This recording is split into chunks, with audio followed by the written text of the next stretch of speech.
Hello everybody, my name is Rachel and welcome to my channel, Andi. Today I'm going to embark on the massive wrap-up of all the things I read in September. September was one of my best reading months in a very, very long time. I think I read 24 things and I really enjoyed all of them. Like, I just had a streak of really good, really fun books and it was amazing. I'm not having that same luck in October, mostly because my reading has slowed down for other reasons. But yeah, September was great, and today I'm going to try to talk about everything in one big batch, so I expect this is going to be a very long video. I did read a lot for 3 different readathons in September, but I'm not going to talk about the prompts from that very much because it's been a couple of weeks and I don't have much to say about that. But I am going to first talk about the books that I read for the magical readathon because that was my primary focus in the month. Then I will talk about the other fiction and nonfiction I read, and then I will end with a large batch of romance novels because at the end of September I just really wanted the good feels from Happily Ever Afters or something. So if romance isn't your jam, you can just skip the whole last third of this video or something. But anyway, let's get into it. First up, for the magical readathon, I read Conspirator by C.J. Cherryh. This is number 10 in the Foreigner series, which I have been buddy reading with Cousin from Always Doing. This series is structured like a series of trilogies, so book 10 is actually the beginning of a new trilogy story arc, and this is the first one of these books in a long time that hasn't been a reread for me. So it was uncharted territory going into a new story arc that I didn't know anything about, and it was really different. I'm not going to talk about the plot in particular because this is so far into the series and I don't want to spoil it for anybody who's interested in reading the series, but it really takes Bren, the main character, away from his more traditional role as a interpreter diplomat between two species, and it pushes him into new politics and a new role in society where he's basically a lord in an Atevi or alien society now, and it's just new problems, new place, new politics, new characters, really interesting. I enjoyed this one a lot.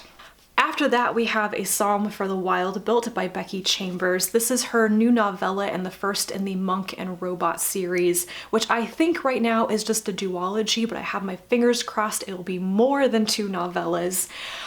I loved this, and possibly because it just hit all the right feels at the right moment. I read this near the end of September, actually, when I was hitting my romance good vibes phase, and this was just perfect. But it focuses a lot on environmentalism and the relationship between people and industry and society with the natural world.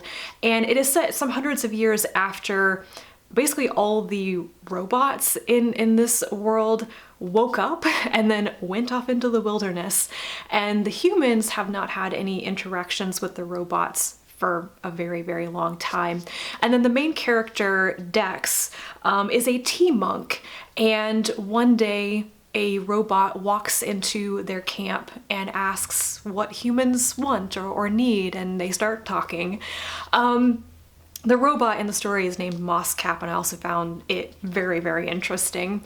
I love these 2 characters. I want to see them interacting and going on more adventures together. I think, interestingly, the thing about this story that really struck a nerve in me is that, I don't try to, go too much into generational differences here, but this is such a millennial story, and I am a millennial. And Dex's internal struggle is basically with them not quite knowing what they want to do, or struggling with not feeling as satisfied and fulfilled by the role that they have chosen. They stopped being a garden monk and went off to be a tea monk for a reason, but then it didn't quite work out the way that they thought it was going to. And that feeling of not being sure what to do with your life, not being sure if you're hitting the right milestones and being successful and everything it's such a millennial dilemma. I know, I'm kind of going through it, And I loved how the story addressed some of that, and I guess whether you should feel as if you're being productive and doing all the right things, or if it's okay to just exist and to be, and if that is enough. I loved it. Other people have done much better reviews of this novella. You might want to seek those reviews out because I am not going to do this justice, but it was definitely the right kind of story at the right time for me, and I would really recommend it if it sounds good to you and that reflective journey is what you also want to go on. Next is another novella, Succulents and Spells by Andi C. Buchanan. This is the first in a series of like contemporary witchy fiction, and I super enjoyed this, though I realize some weeks later I'm gonna do a terrible job of describing it because I've forgotten characters' names. Anyway, it basically follows a modern day witch who encounters a scientist who is researching monsters in this world, and they hit it off really well, and then they discover an artifact and it affects the main character in a witchy way. And it's a little bit of a mystery story, and it felt a lot like kind of a setup, like an introduction to this world and to the characters. I have been really impressed by Andi C. Buchanan's stories so far. I really enjoy their writing style and their characters, and it's just so refreshing to me to read like contemporary stories that are not set in North America. So yeah, I really enjoyed this, and I plan on continuing with the next two novellas whenever I can get my hands on them. Next, for the magical readathon, I reread The Goblin Emperor, and then I read the companion novel, The Witness for the Dead. I talked about The Witness for the Dead in a full review, so I will link that if you want to go hear more of my thoughts on that. My reread of The Goblin Emperor was amazing. This is another really feel-good book. It is about a half-goblin, half-elvish boy who abruptly becomes emperor when his father and older brothers die, and he's thrust into this world that he was never prepared for, that he was excluded from, and his approach to it, he's a very kind, gentle person who has to walk the line between preserving tradition and power, but also maybe doing things in a new way, which is kinder, I guess. I think it's the slow buildup of respect and friendship that he forms around him as he's trying to do the right thing and surprising people. I love it. I love it so much. And rereading it, I reread it in 24 hours. It was that good. It's like over 400 pages long, and I just couldn't put it down. Sometimes a story, the situations, the character just draws you in so much, and it's like a warm hug. And that's what I felt like with this. Parts of it are kind of heartbreaking. It's sad, but it's so good. And then The Witness for the Dead was very, very different. This is basically murder mystery investigations in this fantasy world with a character who was introduced in the first book. And I also really enjoyed this, but for different reasons. And I'm really looking forward to the sequel of this one too. Next up, really quickly, another two books that I've already talked about in a separate video. We have The Day of the Triffids and The Chrysalids by John Wyndham. These are science fiction novels published in the early 1950s. They're the first things I ever read by John Wyndham, and I really enjoyed them, particularly The Day of the Triffids, which had a lot of H.G. Wells' War of the Worlds feels for me. And The Chrysalids was also very good, but it just contains some elements that are not my favorite things in fiction. So I'm already moving on to reading more things by John Wyndham. I'm currently in the middle of The Midwich Cuckoos, and I'm also quite enjoying that one. And the last thing I have to mention for the magical readathon is actually the first thing I read in the month of September. I'm doing this all out of order. And that is Star Nomad by Lindsay Buroker. This is a space opera novel. It's the first in a series, and this also probably counted for Sci-Fi September prompts and Space Opera September. This was fun, but it did not capture my imagination quite the way that I thought it would. Maybe just because I built it up to be something a lot more than it actually was. But it's the beginning of a series about a woman who's basically reclaimed her ship after a war and kind of gets this ragtag group of like crew on her ship, and they have adventures and stuff. This whole book to me read a little bit like Firefly fan fiction. It's like kind of like Firefly with the serial numbers filed off and just twist things a little bit. And that's fine because I really enjoy the Firefly thing, but I wasn't as drawn into the characters as I thought I was going to be. Maybe it could just be I wasn't in quite the right mood for it. This series is kind of on the back burner for me. At some point I may come back to it, but I don't actually have that much to say about it. Now on to all the other things I read that may or may not have counted for other readathons. This first one does not, however, and that is Shakespeare's Sonnets and Poems. This is the massive Folger Shakespeare Library edition. It looks huge, but half of it are notes, and I did not need to read all of the notes. So a good chunk of this is the 150 some odd love sonnets, and then it contains the longer narrative poetry pieces, which are Venus and Adonis and Lucrece, and then there's a couple of other random poems in here as well. I really enjoyed reading the love sonnets, which surprises me a little bit because love poetry is typically not what I'm interested in, but it's Shakespeare, and some of these are so incredibly famous, and then there are other ones that I never even read before that I really liked, and they're in this like succession. They kind of tell a story. They're arranged in a very deliberate way, and I never knew that about them.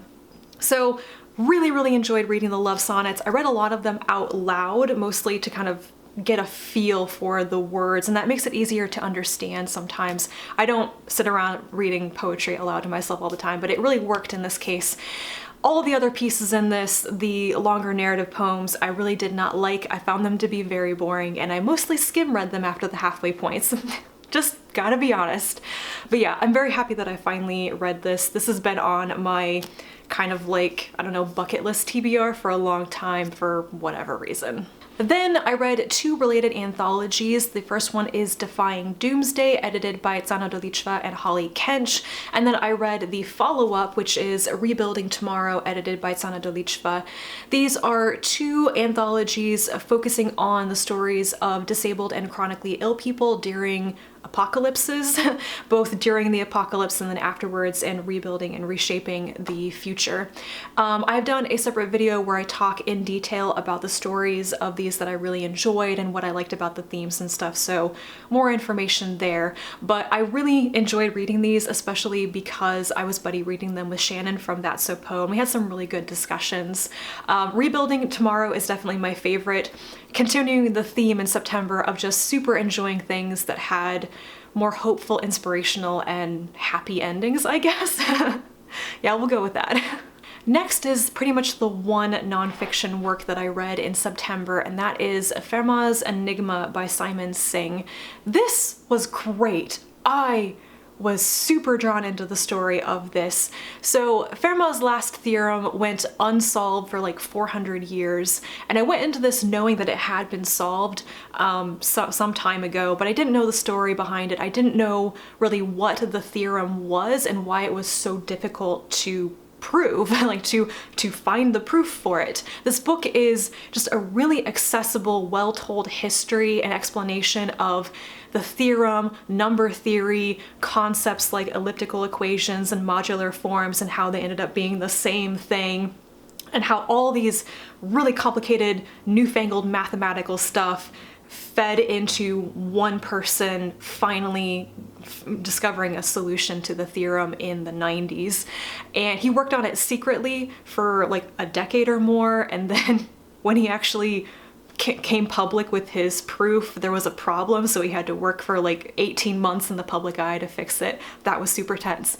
So as you can tell, I really enjoyed this. It was a good story, and I think that Simon Singh did a great job of writing this. Like, the topic could be very overwhelming. There's a lot of math, there's a lot of logic in this, but he does this really smart thing where he moves a lot of the more in-depth stuff into some appendices, so it doesn't clog up the narrative, but if you really want to know, you can just flip to the back of the book and read the stuff. And I did do some of that, though I did not sit down and try to make myself understand and work through all the math in it. So mostly I would say this was just a great story and a really good way of explaining a lot of the math in this, and I would like more books like this, particularly on the topic of math or other, you know, maybe scientific problems as well. But whoever recommended this to me, thank you very much. All right, moving back into the fiction, I listened to the audiobook of Strange Beasts of China by Yan Ge. This is translated Chinese literary speculative fiction, let's say, and I listened to an arc of this from Libro FM, so thank you to Libro FM.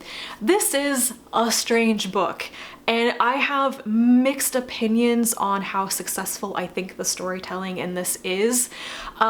It's basically a series of stories of a journalist who is investigating these beasts. They're people who look like humans, but when you look closer, you can see the differences. And a lot of them are endangered. Some of them have been massacred. Some of them have interbred with humans. And I don't think I completely understand the relationship between the beasts and this woman's life. She has this very toxic, complicated relationship with her professor from university who is also studying the beasts, but he is like really amoral and unethical. But she keeps going back to him for information, but he's kind of manipulating her life as well. And you just learn more and more about how her life is deeply entrenched with the beasts and probably why the professor is so interested in her. It ends up feeling very screwed up. And I don't think I understood the end of the story at all. I enjoyed the first half when it really felt like modern day fables. And then it just moved more and more into this woman's super messed up personal life, and that's when it started to lose me. But a very strange book. I'm glad that I read it because it's kind of outside of my usual wheelhouse, and I like getting outside of that sometimes. Then I read a NetGalley arc of A Far From the Light of Heaven by Tade Thompson. This is his new space opera novel. I think it might be the first in a series that is coming out in the end of October, so I need to do a separate review of this closer to the actual publication date. It is a space opera with a locked room murder mystery on a spaceship sort of thing. I really enjoy that premise. I do have some quibbles with some of the character development and how that could have strengthened the plot and the investigation this a bit more, but on the whole, I enjoyed it as just a good murder mystery.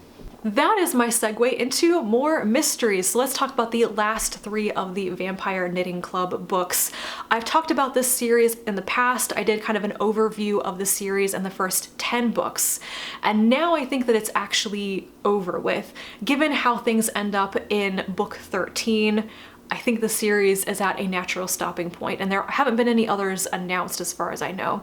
So this series is about a woman who inherits a knitting or yarn store in Oxford, England from her grandmother, discovers that there's a nest of vampires living underneath it, and they are avid knitters. And then she also discovers she's a witch, and with her vampire allies and her witch friends and her witch powers, she becomes an amateur sleuth. There are a lot of murders in Oxford apparently.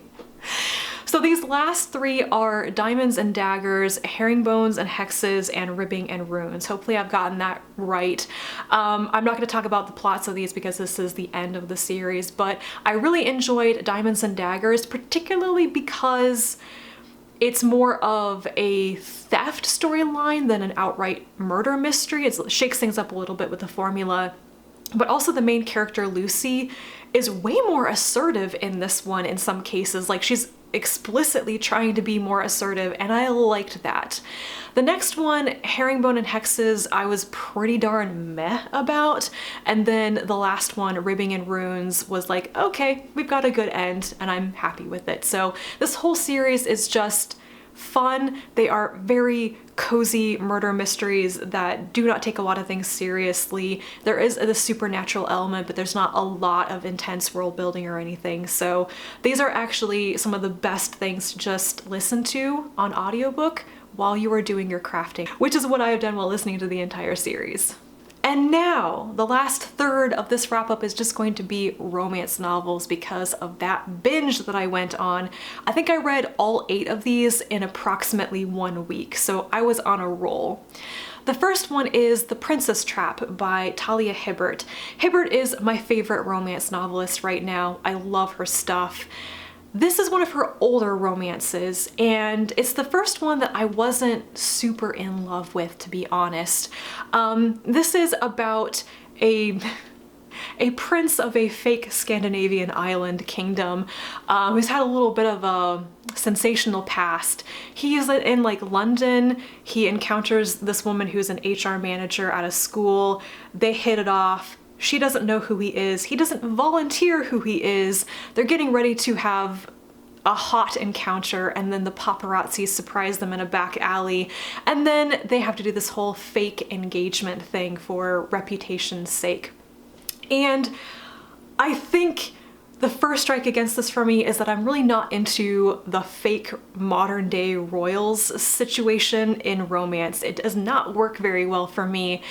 So I found this to be a little bit artificial, I guess. Like I could just feel how it was being set up and that it wasn't real. And then in the second half of this, it really got more into the abusive family situation that the prince comes from. And this is all fine, like there's nothing wrong with diving into this sort of traumatic backstory, but it got far more dramatic and like high stakes than I was expecting, and it kind of ruined my enjoyment when I already wasn't super invested in the story to begin with. So the romantic part of this, the sexy times and all of that was fine, and I liked the two main characters. I liked them together, but it just was a little bit flat by the end of it for me. Next up, I read The Love Study by Kris Ripper. This one follows Declan and Sydney. Declan had previously left his boyfriend at the altar, though is now good friends with him. And through his friend group, he meets Sydney, who runs a YouTube channel where they give out like relationship advice. And Sydney and Declan decide to do a series together where Declan goes on dates with people who watch the channel, and then they come back and they dissect the dates and what worked and what didn't. And while doing this, it becomes clear to them and everybody watching that they have a lot of chemistry and they should go on a date together. I really enjoyed this. I really liked the two main characters. I thought they were really good together. I thought that Declan would be a little bit too much chaotic energy, doesn't know what to do with his life sort of thing, but his relationship with Sydney, I felt like really started to ground him in a way. That was really good. So I was on board with this whole storyline. I actually thought the way that YouTube and running the channel and stuff was very true to real life, and I've never seen that in a book before. But what actually weirdly affected my opinion of the book overall was when I got to the end and I was so angry at Declan's friends for the way that they keep perpetuating this like inside joke about how he jilted his boyfriend at the altar. And it's something that's actually turned out to have been way more traumatic for him than he had thought. There's a reason why it's brought up so much in the book, but his friends won't let it go. Like he keeps saying this is the worst thing he's ever done in his life and he can't get beyond it, and his friends won't shut up about it. And I just thought all of his friends were incredibly toxic. I disliked them so much. And I was really excited by this. I wanted to go on and read the second book, and then I realized that book 2 focuses on one of those people that I really didn't like, and I'm very conflicted now. So this is an interesting case of really enjoying the main story, the main couple, and then hating the side characters a lot. And I don't know if I'm alone in feeling that way. It surprised me a little bit how vehement my feelings were on those people. Then we flip over to one of my favorite reads of the entire month, and that is The Love Hypothesis by Hazelwood. This was an impulse read. I think I saw Mina from Mina Reads mention it in a reading vlog, and I was like, I should try to read that. It sounds fun. And then I consumed the entire thing in pretty much one day, and I loved it.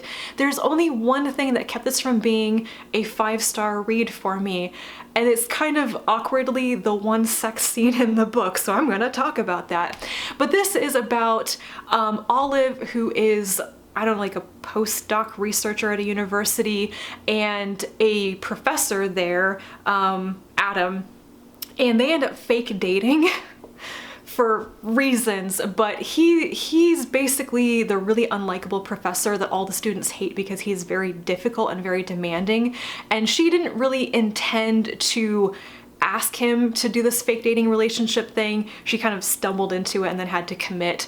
But he's surprisingly very willing to help her with this charade. You can tell where this is going. Anyway, once again, I really liked the main characters in this. I really wanted to see their evolution of their relationship. I wanted to be in Adam's head more though, because there's a lot going on where I wanted his perspective a lot more. But it was so fun. There was just the right amount of tension. There's some angst, there's a little bit of a breakup in it, but it's not very extended or highly dramatic. There's other stuff going on that makes it dramatic. And it made me laugh. I was enjoying it so much. And then there's the one sex scene, which is not bad. Actually, on one hand, I feel like the sex scene did something that I haven't seen before that was good, but then it also did something that I hadn't seen before, which completely threw me out of the story. So on the one hand, with the sex scene, you have two characters who admit to each other basically that they haven't had sex in a long time, particularly for Olive. She's pretty much described as being demisexual, so she doesn't really feel sexual attraction to somebody until she knows them pretty well. So it's a pretty big deal that she's there and she wants to have sex with Adam. But it's kind of difficult for her, you know, because she hasn't done it in a long time. And I liked how they kind of talked about that. But the other thing is that they don't have a condom, they don't have protection. And they're first like, well, we've got birth control and we don't have STDs, but we're gonna be safe and not do that. And then halfway through, they just change their mind and they have unprotected sex. And this was like, it sounds like it shouldn't be a big deal, but I have never read a sex scene in a romance novel where people decided to go ahead and have sex even though they don't have a condom. This was like, they just changed their minds, and it's not technically bad because it's consensual and they did talk about it, I guess, but what?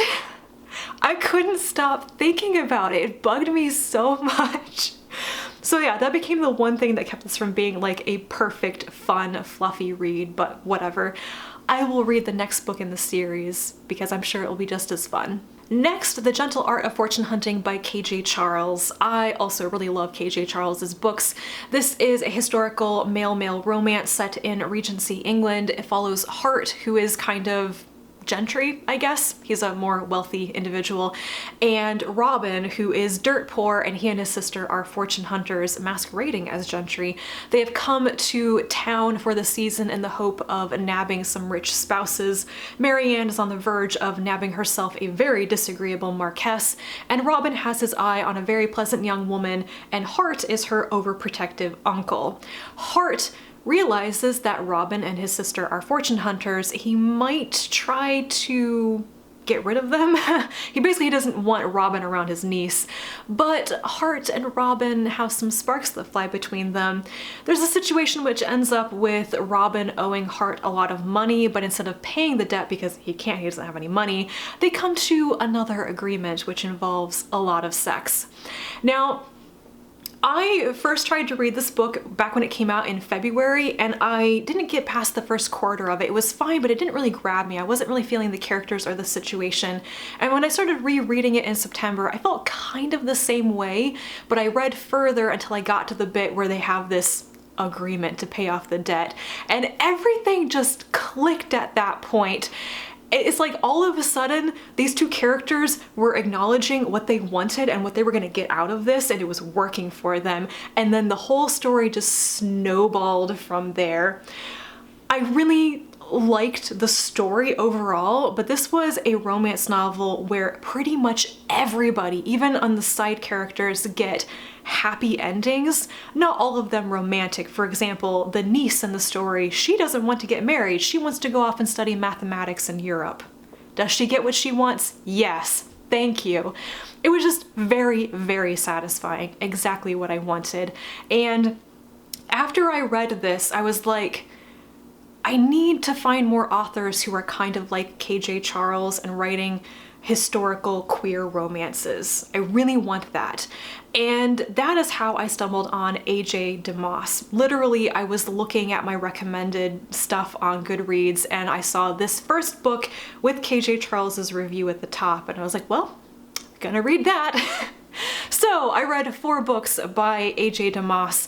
They are Something Human, which is a standalone in this world, and then the trilogy, which is Sword Dance, Saffron Alley, and Strong Wine.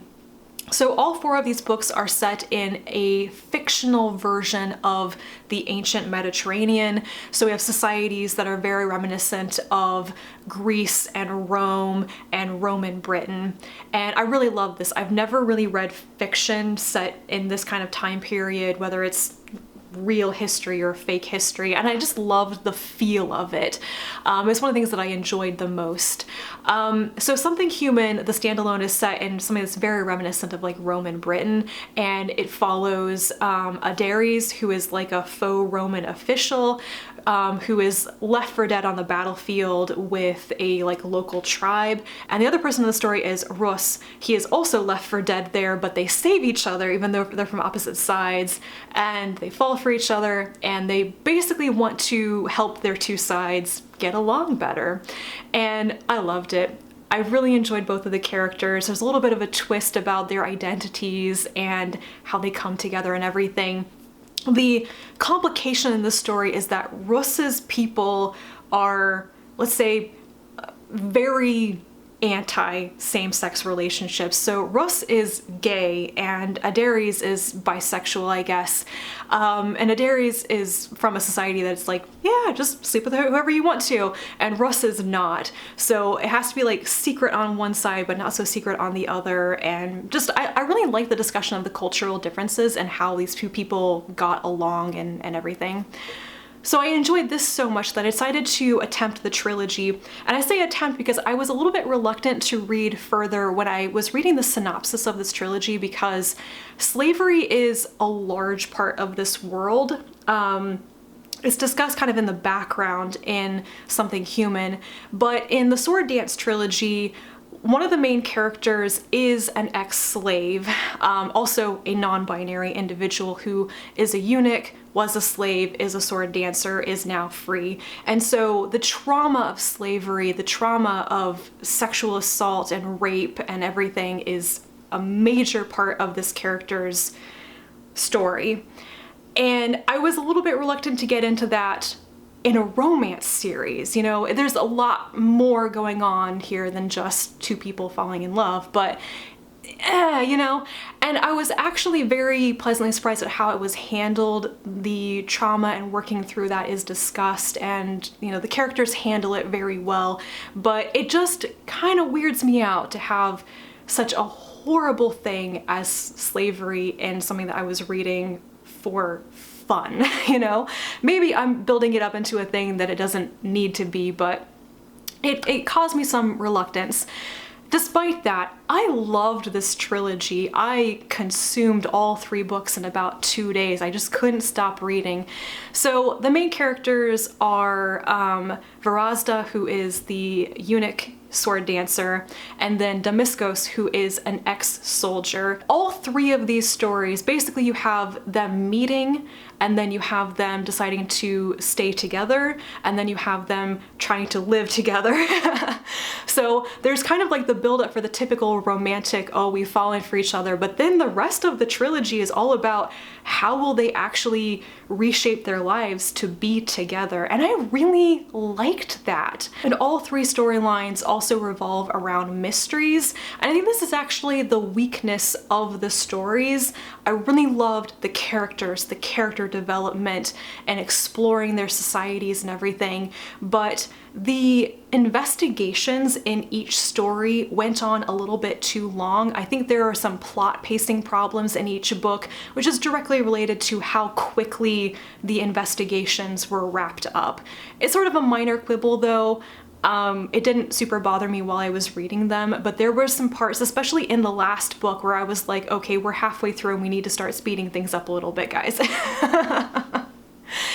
Aside from that, really enjoyed these, and I will be looking out for more things by A.J. DeMoss in the future. The one book by her in this world that I haven't read yet is One Night in Bukos, and I will eventually get around to that one as well. Oh my gosh, I think that is the end. Those are all the things I read in September, and I would recommend pretty much everything I read this month. It is kind of astonishing how much I enjoyed all of these. So if they sound good to you, try them, please. Also, if you have read any of these and you want to talk about them, please leave me a comment down below. As always, thank you so much for watching. I will hopefully be back soon to talk about what I've been reading more recently in October. And until then, bye.